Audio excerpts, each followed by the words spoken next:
이제 하나님의 말씀을 듣겠습니다. 오늘 우리에게 주시는 하나님의 말씀은 마태복음 10장 34절에서 39절입니다. 주신 말씀을 제가 봉독하겠습니다. 내가 세상에 화평을 주러 온 줄로 생각하지 말라. 화평이 아니요 금을 주러 왔노라. 내가 온 것은 사람이 그 아버지와 딸이 어머니와 며느리가 시어머니와 불화하려 함이니 사람의 원수가 자기 집안 식구리라.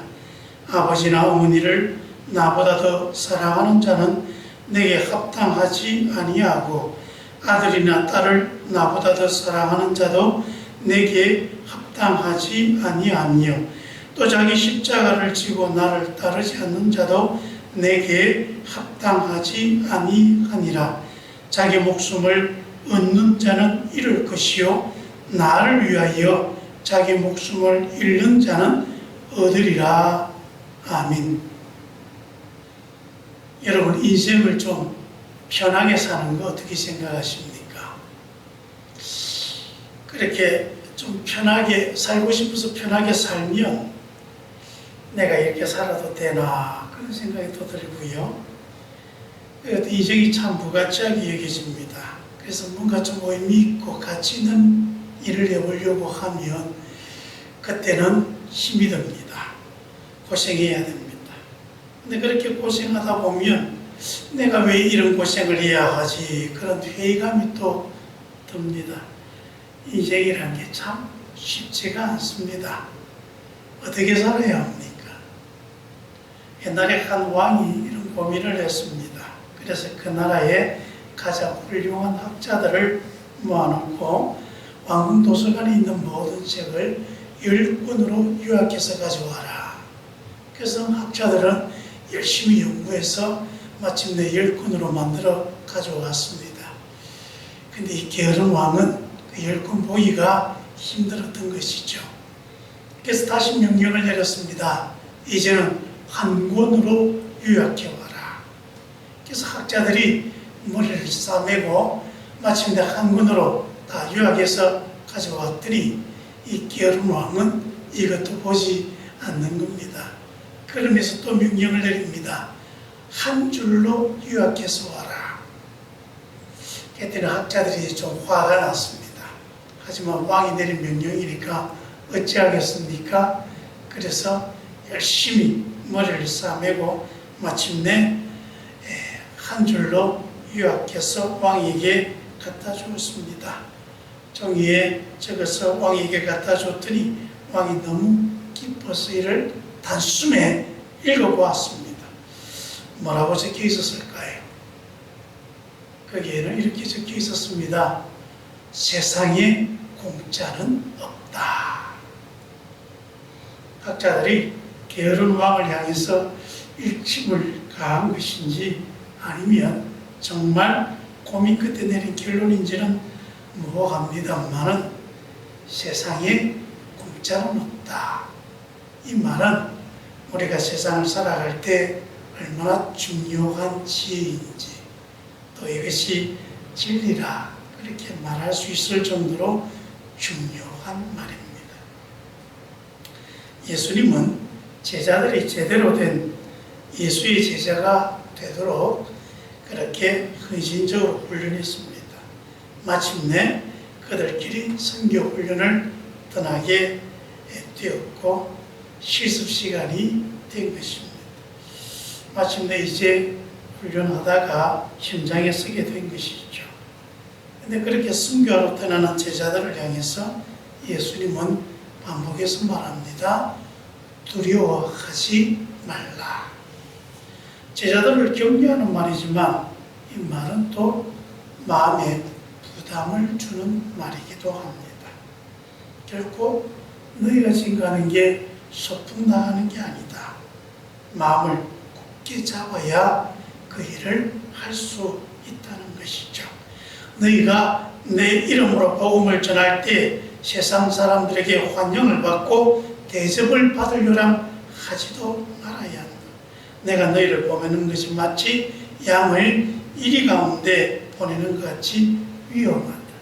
너희를 환대하기는커녕 그들은 너희를 모욕 주고 모함하고 핍박하고 죽이려고 하고 온갖 손해를 입힐 것이다.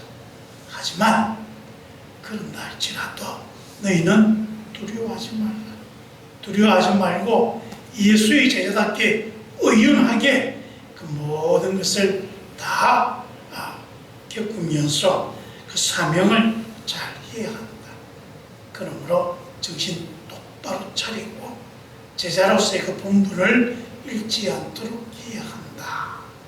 바로 그 말씀이 두려워하지 말라라고 하시는 그 말뜻에 담겨 있는 것입니다.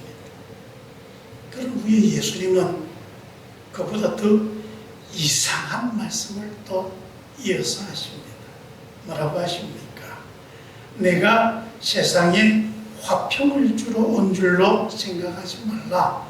화평을 주러 온 것이 아니라 금을 주러 왔노라. 여러분, 예수님 하면 떠오르는 것이 사랑과 평화 아닙니까? 근데 사랑의 화신, 평강의 왕이라고 하는 예수님, 천사들이 탄생할 때 노래하기를 하늘에는 영광, 땅에는 평화 그랬던 예수님께서 나는 세상에 평화를 주러 온 것이 아니라 금을 주러 왔다. 참 이해하기 힘든 말씀입니다. 그런데 거기에 더 경악할 말씀을 이어서 하십니다. 내가 온 것은 사람이 그 아버지와 딸이 어머니와 며느리가 시어머니가 불화하게 하려 합니다. 사람의 원수가 자기 집안 식구리라. 예수님 때문에 가정에 편지풍파가 일어나고 화목이 깨어진다는 말입니다. 참 이해가 안 가는 말씀입니다. 왜 이런 말씀을 하는 것일까? 그런데 그 이유를 생각하기 전에 우리는 예수님이 말씀하신 이런 상황을 이미 경험하고 있지 않습니까? 저는 사실 중학교 때 교회 처음 나가 예수를 믿었습니다. 예수 믿음이 교회 다니는 것이 얼마나 좋은지 몰랐습니다. 그런데 이 좋은 것을 저희 부모님은 결사반대하십니다.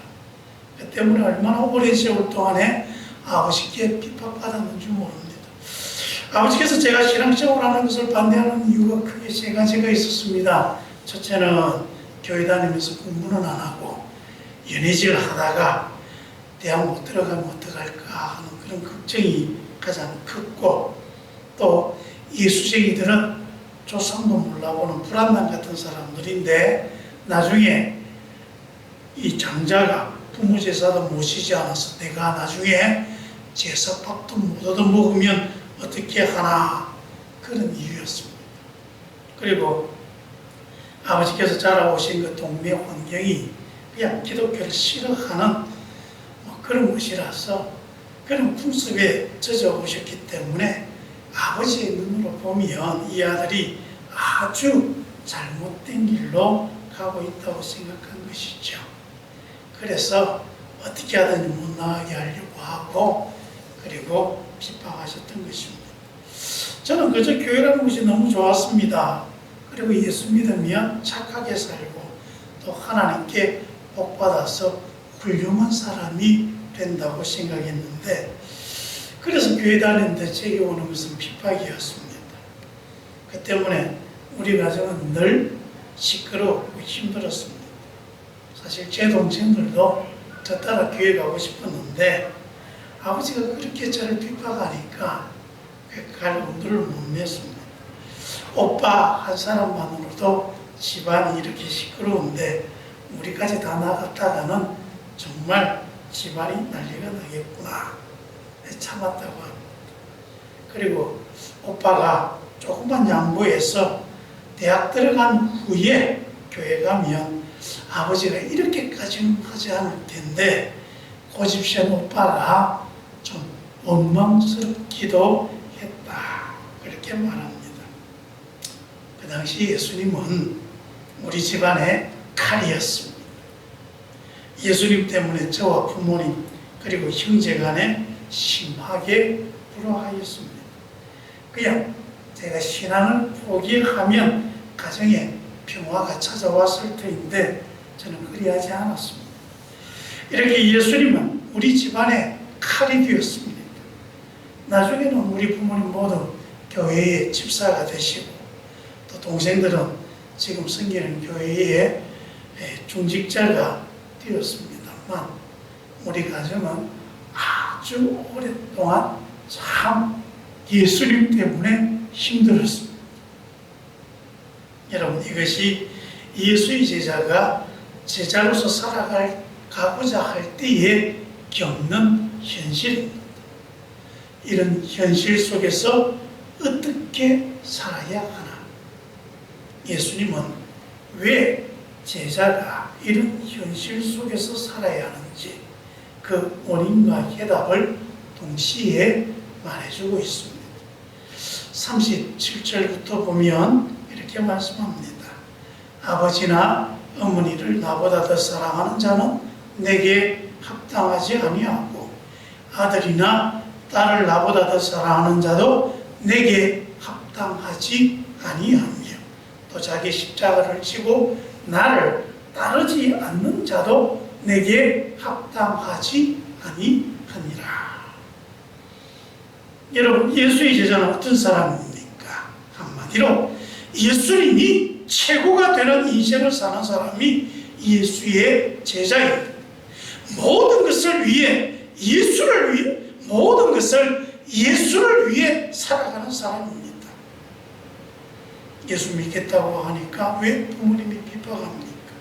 왜 형제간에 불화가 생깁니까? 예수님이 최고다! 그래 버리니까 질투하는 것입니다. 왜 예수가 최고냐? 너를 낳아준 부모가 최고고 너와 피를 나눈 형제가 최고가 되어야지. 그리고 네 인생은 네게 아니냐? 너를 위해서 예수가 필요한 것이지 왜 예수를 위해서 살아가고자 하느냐? 그분들 입장에서는 도저히 이해가 가지 않는 것입니다. 아무리 설득해도 말을 듣지 않으니까 화가 나는 것이죠. 그래서 핍박하고 또 저항하는 것입니다. 왜 예수가 최고가 되어야 하는가? 이는 세상 사람들이 우리를 향해 물어보는 것이면서 또한 우리도 스스로 이 질문에 대해 진지하게 고민해야 하는 과제이기도 합니다. 정말 예수님이 내 인생의 최고인가? 최고여야 하는가? 난 그렇게 살고자 하는가? 톨스토이라고 하는 분이 세 가지 질문이라고 하는 단편집에서 그는 이런 질문을 던집니다. 인생에게 가장 중요한 때는 언제입니까? 인생에서 가장 중요한 사람은 누구입니까? 그리고 가장 중요한 일은 무엇입니까? 이 세 가지의 질문에 인생의 가장 중요한 때는 지금이고 가장 소중한 사람은 지금 내가 만나고 있는 사람들이며 가장 중요한 일은 이 사람들을 사랑하며 살아가는 것이다. 그렇게 결론 내리고 있습니다. 한 유행가 가사 중에 이런 가사가 있습니다. 돈, 명예, 사랑, 그 중에 사랑이 제일 낫더라. 그리고 고린도전서 13장에도 말합니다. 그 중에 제일은 사랑이다. 우리는 사랑이 다 좋은 줄 압니다. 근데 여러분, 사랑이라고 말하지만 이 사랑에 또 질적인 차이가 있고 질서가 있습니다. 사랑에도 수준이 있습니다. 가장 낮은 수준은 수단으로 사랑하는 것입니다. 내가 지금 필요하기 때문에 아끼고 사랑하는 것입니다. 필요가 없으면 얼마든지 버릴 수 있는 것이죠. 이런 수단으로 살아가는 것에는 생명이 있는 것도 있고 생명이 없는 것도 있습니다. 대표적인 것이 돈, 보석, 애완동물 그런 것에 말할 수 있습니다. 이들 중에도 생명이 있는 것이 더 소중하고 가치가 있고 또 그렇지 않는 것은 더 수준이 낮은 것입니다. 그 다음으로는 존재 자체로 살아가는 것입니다. 그 존재가 너무 귀하기 때문에 사랑하는 것입니다. 바로 내가 함께하는 사람들, 특히 가족, 그리고 또 이웃들, 그럴 수 있는 거죠. 가장 높은 단계는 목적으로 살아가는 것입니다.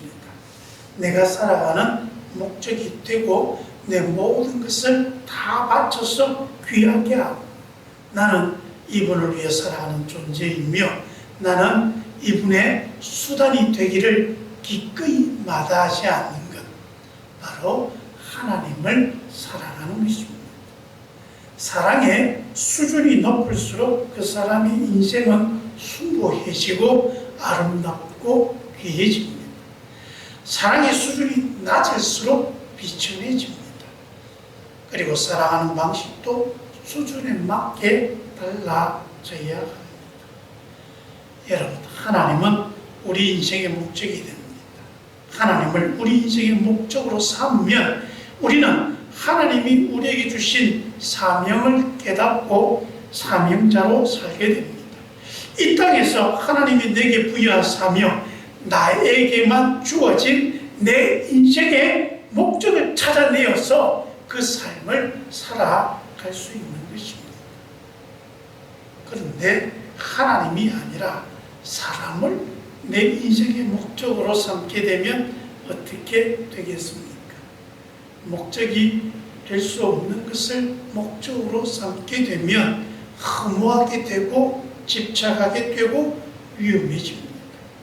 사람을 사람으로 존중하고 그대로 받아들이고 그저 있는 그대로 살아가며 살아가는 것이 내 인생을 행복하게 하는 것이고 우리의 가정을 행복하게 하는 비결이고 우리 인생을 아름답게 갖고 가는 것입니다.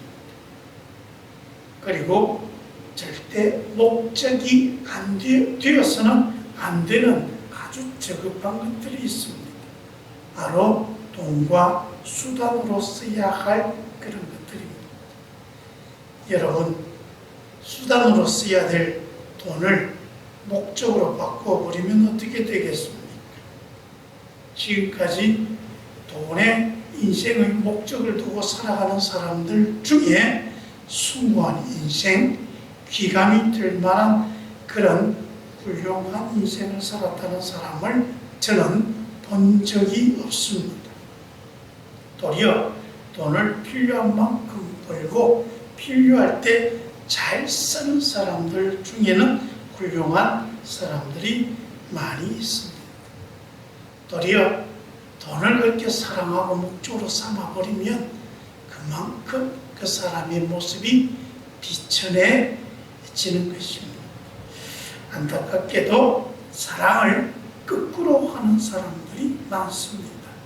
목적이 되지 않아야 할 것을 목적으로 삼고 목적이 되어야 할 하나님을 수단으로 삼아버립니다. 그러다 보니 그 삶이 온전치 못해지는 것입니다. 여러분, 예수의 제자는 이 사랑의 질서를 바르게 세우고 살아가는 사람들입니다. 그래서 예수님께서 말씀하십니다. 아버지나 어머니를 나보다 더 사랑하는 자는 내게 합당하지 아니하고 아들이나 딸을 나보다 더 사랑하는 자도 내게 합당하지 아니하며 또 자기 십자가를 지고 나를 따르지 않는 자도 내게 합당하지 아니하니라. 우선순위를 바르게 세워야 삶이 온전해집니다. 삶의 질서가 잡히고 살아가는 것이 반듯해지고 예수의 제자다워지는 것입니다. 여러분, 예수의 제자는 예수님이 삶의 목적이 하는 사람이고 예수님이 최고가 되는 삶을 살아가는 사람들입니다. 그래서 예수의 제자로 살아가는 건 힘이 듭니다. 평화가 아니라 칼을 주러 왔다는 말씀은 세상 사람들이 세속적인 안락함을 최고로 생각하고 살아가는 그 현실 속에서 잘못된 세속적인 습관과 의각, 그런 굴레의 사슬을 예수 이름으로 끊어버리는 것을 말하는 것입니다. 성경은 이를 영적 전쟁이라 말합니다. 여러분, 우리가 예수의 제자가 되어보니 새로운 현실이 보입니다. 이 세상은 눈에 보이지 않지만 영적 전쟁터입니다. 우리는 늘 그 전쟁터에서 휘말리며 살아왔습니다. 그걸 알지 못하고 살아왔을 뿐입니다.